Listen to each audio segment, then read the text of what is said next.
Mao kini ang unang higayon nga kitang tanan nga parokyano sa San Nicolas de Tolentino Parish Cathedral nagkahiusa karon sa atong kasaulugan sa Semana Santa.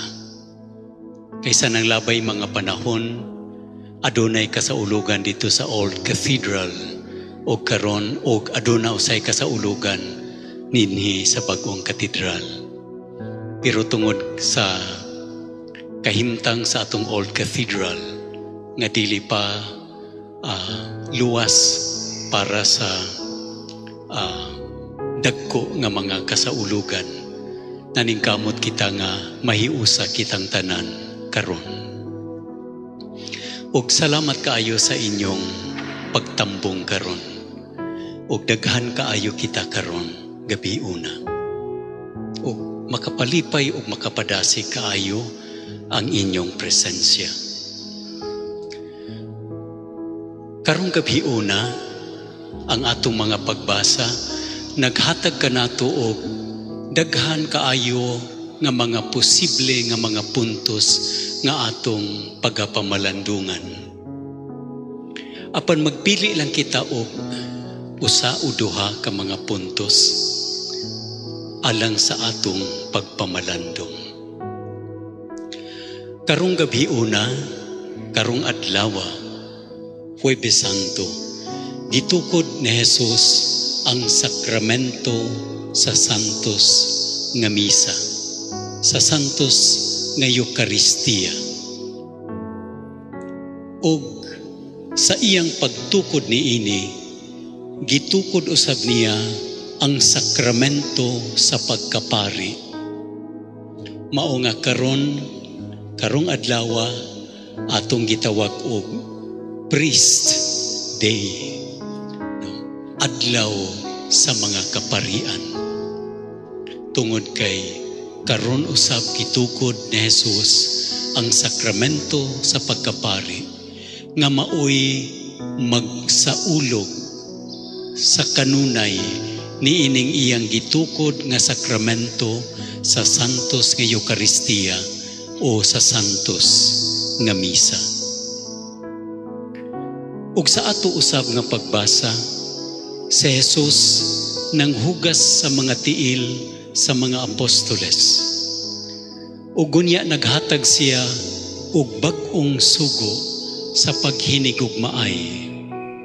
Paghinigugmaay dili sumala sa atong pagpaagi sa paghigugma, kundili paghinigugmaay sama sa iyang paghigugma kanato. Ang sakramento sa Eucharistia o ang sakramento sa pagkapari, aduna siya'y komon nga elemento. Ang sakramento sa Eucharistia, anaa ang espiritu sa pagpikas-pikas, sa paghalad sa kaugalingon. Pagpikas sa kaugalingon aron makakaon ug mag-apod-apod kini alang sa tanan. Ug ang pagkapari usab usa ka tawag sa paghalad sa kaugalingon, sa paghimo og mga sakripisyo aron mapakaon sa mga espirituhanon nga pagkaon ang katawhan sa Dios ug maalagaran gayud ang tanan. Kinahanglan ang pagpikas-pikas sa kaugalingon aron siya makaalagad sa uban. Kinahanglan niya nga makamao siyang mosakripisyo sa kaugalingon aron siya makapanghugas sa tiil sa uban sama sa gihimo ni Jesus ngadto sa iyang mga tinun-an. Ang paghugas sa tiil sa mga tinun-an nga gihimo ni Jesus ngadto kanila, nagpakita kanato og duha ka mga mahinungdanon nga hiyas sa usa ka alagad. Una nga hiyas, mao ang hiyas sa pagpaubos. ang usa ka tawo makahugas lamang sa tiil sa uban kung andam siya magpaubos. Humble service. Unya sa akong paghugas sa mga tiil sa mga apostoles, kauban ako si Monsignor Joseph. Dili ako makahugas kung magpabilin ako nga magtindog. Kinahanglan nga muluhod ako, and then I bent over, mutikubo, og ang akong posisyon, ang akong lihok sa pagluhod ug unya pagdungo, pagtikubo. These are gestures of humility. Pagpaubos. Sa ato pa, kung gusto kita mag-alagad sa katawhan sa Dios, gikinahanglan nato nga mapaubsanon kita. Mapaubsanon. Ang usa ka tawo nga mapagarbuhon, dili makaalagad. Humble service. The second, and maybe the last point nga akong ipaambit kaninyo, nga kalidad sa usa ka alagad. Kinahanglan ang iyang pag-alagad sama kang Jesus, nga iyang alagaran ang katawhan, not just with humility, but also with an inclusive love. Inclusive love. Buti pasabot, malangkubon. Apil ang tanan, walay gipihig o walay gipili. Og kini lisod kaayo nato nga buhaton. Tungod kay ang gibuhat ni Jesus sa paghugas sa iyang mga apostoles, dili sayo nato sundon ang espiritu niini, humble service and inclusive love. Tungod kay ang mga tiil sa mga apostoles nga iyang gihugasan, mga tiil kini sa mga apostoles nga magbudhi kaniya, mga apostoles nga mulimod kaniya, mga apostoles nga magpalayo kaniya kung mabiligro na ang iyang kinabuhi. Sila mga tao nga dili hingpit. Apan silang tanan, gihugasan ang ilang mga tiil ni Jesus.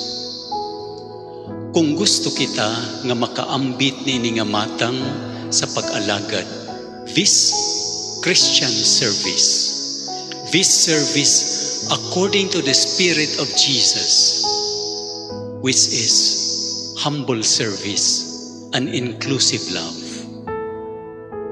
Kita sa atong pagkabinunyagan, nakaambit kita sa pagkapari, pagkapropeta o pagkahari ni Jesus. Sa ato pa, gitawag usab kitang tanan, apil sa atong mga kaparian, uban sa atong mga kaparian, nga mahimong alagad ngadto sa atong isig katao. Nga ang atong pag-alagad mapaubsanon, ang atong pag-alagad walay pili, walay gipihig. It is an inclusive love. O sa lain-lain nga paagi, makapadasig kaayo kanato tungod kay kung atong balikan ang atong kasinatian sa atong tagsa-tagsa kapanimalay, kini atong natiliwan nga matang sa pag-alagad gikan sa atong mga ginikanan. Ang atong mga ginikanan mag-andam og pagkaon alang sa tanan nga mga anak. bisan kadtong dili mga buutan nga mga anak. Ang inahan mag-ingon, dili siya mo ingon, ikaw, badlungon ka nga bata, sabaw ra ang imo, dili na ka magkaon sa uban nga pagkaon. Walay sudan nga imong kanon. Ang imong kanon lang, sabaw ka lang. Kay badlungon ka nga bata. No. We do not experience that in our families. Bisan unsa nato kamatang sa anak, giandam ni nanay ug ni tatay ang pagkaon alang sa tanan. Tanan kita adunay katulganan sa atong mga balay. Duna kita'y dapit. Bisan og matulog kita sa salog tungod sa kakabos, pero kitang tanan adunay makatulgan. Aduna kita'y mga habol, aduna kita'y mga unlan. Diha sa eskwelahan, bisan og dili kita makabayad sa atong tuition, bisan og dili kita maayo nga mga estudyante, ang serbisyo nga gihatag sa tanan. Og nindot kaayo nga kitang tanan nakaagi niini nga matang sa pag-alagad. Og mao kini ang atong pangandoy nga matang sa pag-alagad nga ihatag sa mga kaparian diha sa atong simbahan, ihatag sa mga ginikanan diha sa ilang mga panimalay, ihatag sa mga tao nga anaa sa lain-lain nga mga opisina, ilabi na sa atong kagamhanan, kanang humble and inclusive service. Pagkaanindot unta kaayo, alang sa tanan nga mga mulumulupyo sa atong katilingban, kung ang atong mga politiko, kung ang atong mga public servants, kung mag-alagad sila, it is always an inclusive service. Kanang pag-alagad nga dili mamili sa political colors. Walay mga gipihig, pagkaanindot ni ana nga matang sa katilingban. When politicians can serve all people, even those people who do not vote for them. Nganong ato kanang sundon, tungod kay mao kana ang gihimo ni Jesus. That is why He said that politics is a lofty vocation. Usa ka halangdon nga tawag, because it is always connected to the common good. Ang politikanhon nga pag-alagad, usa ka halangdon nga bokasyon o tawag sa Ginoo sa pag-alagad. Tungod kay kini, usa ka pag-alagad nga maghatag og kabulahanan alang sa tanan. Mga kaparian, mga kaigsuunan, mga ginikanan, mga tao nga nag-alagad sa atong katilingban sa lain-lain nga paagi. Kitang tanan gidapit nga manghugas sa mga tiil sa atong mga kaigsuunan, buti pasabot mag-alagad sa uban. Dala ang duha ka mga espiritu sa pag-alagad. Humble service, mapaubsanon nga pag-alagad. Inclusive love, malangkubon nga gugma nga andam mo alagad alang sa tanan ug walay pagpihig ni bisan kinsa. Magampo kita sa Ginoo nga tagaan kita niining matang sa espiritu sa pag-alagad aron ang atong mga kaigsuunan nga atong gialagaran mabulahan ug mapanalanginan gayud. Amen.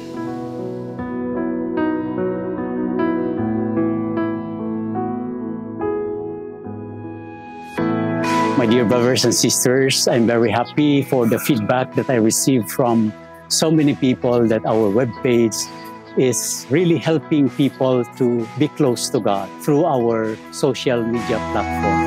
I would like to invite you to like, follow, share, and subscribe our social media accounts in Facebook, Instagram, YouTube, and TikTok, named @Tandag Diocese. Thank you very much, and God bless you.